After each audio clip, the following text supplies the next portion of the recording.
everyone, Jane here. Thank you so much for watching today. Welcome if you are a new viewer and welcome back if you're a returning viewer. Today I am working in my Canson Art Book and I thought I would do a bit of grid art journaling. Now I have already drawn out using a stencil some squares and little rectangles. To be honest, the reason why there's little skinny rectangles in parts is because I drew the squares. I couldn't work out how to get a sort of equal number of more squares or to get it to fit properly. So in the end I thought, I know, I will do the main squares and then I will do the little rectangles. So I drew them out in pencil first, and then what I wanted was that for them not to be like a perfect shape. So I'm going round with my Lamy Fountain Pen, which has got the waterproof black ink in it. And I just wanted to hand draw a sort of wibbly wobbly line around each of the shapes, which I quite liked the look of. So I wasn't trying to get it perfect. In fact, I was trying to get it not perfect. It's amazing how when you're trying to get something not perfect, it goes a bit better. Then I am just giving it a quick heat set because even though it's a waterproof ink, obviously whilst it's still wet, it will react with anything you put on top of it. Now this set of paints here are the Paul Reubens neon colours. I bought these a while ago. I have got a video which I will link in the description and I will put at the end where I use these for the first time. They're not something I gravitate towards, I have to admit, because I'm not really a super bright person. I do like bright colours, but these are like, you might need your sunglasses bright. But they were in a set of, I think there's 14, isn't there? 14 tubes. Now, unfortunately, the swatch card that I did, I think I've got rid of or lost or something. So I can't tell you the exact colours, but if you looked up this set of paints, I'm sure it would tell you.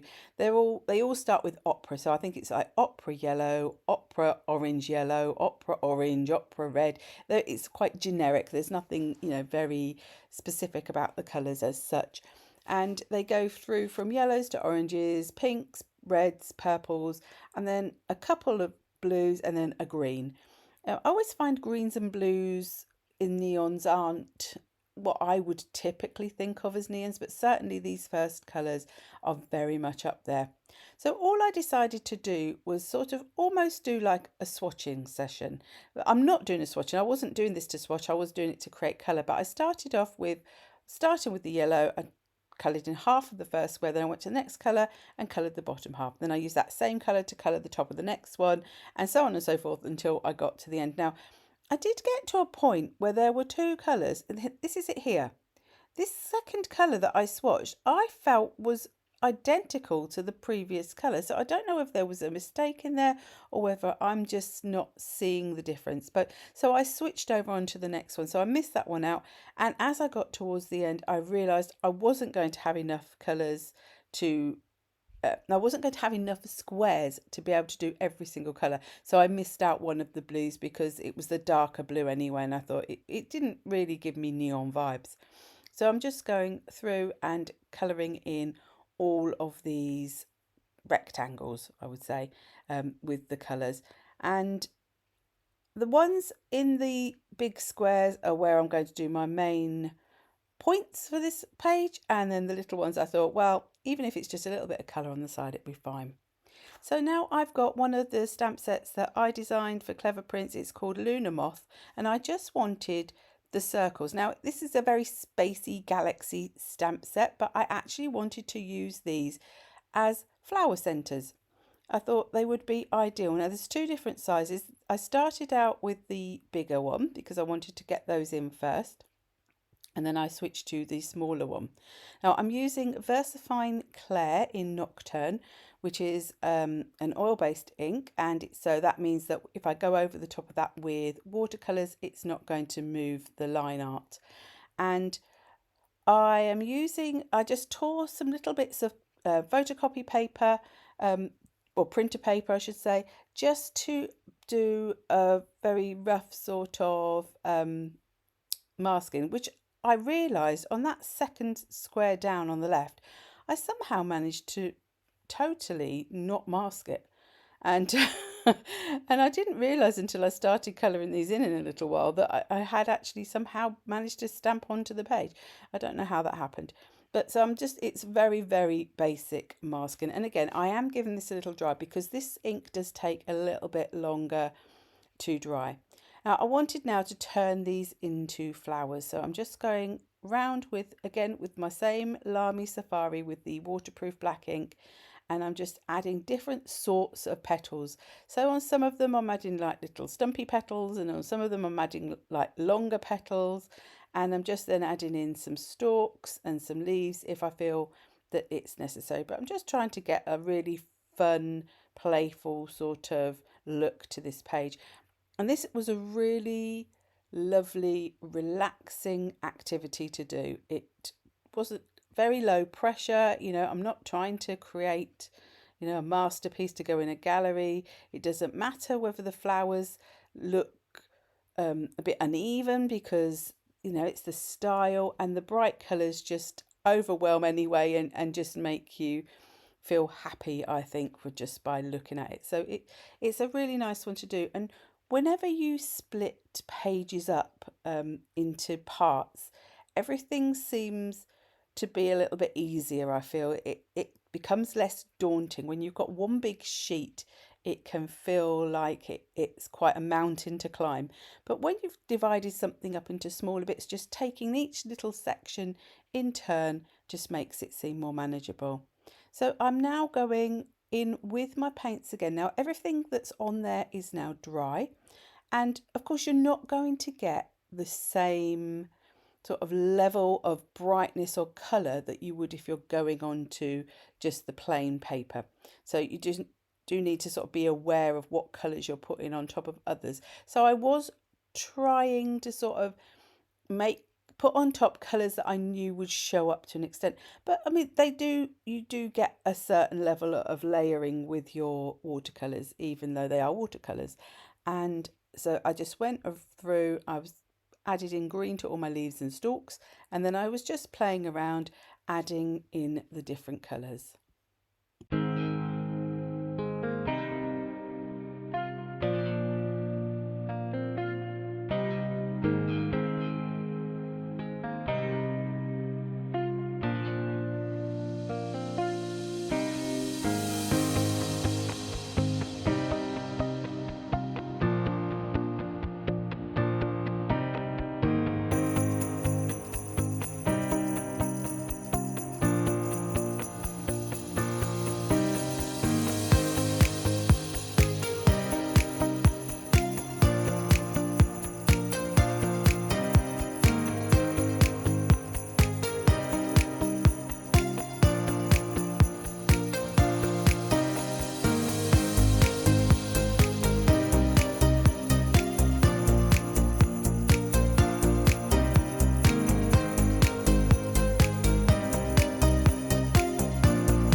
once all of those areas had been coloured and they were all nice and dry, I wanted to go in with some mark making.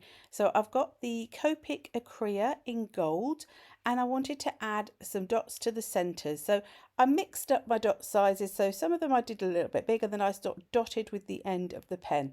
I have to say, I've always been a really big fan of Poscas, but for their consistency, I guess it is not consistency of paint, but their consistency in always being good to use and the fineness of the tip, I have to say I have really loved these Copic Acreas. They are not the cheapest of pens, but I have found that they have not let me down so far.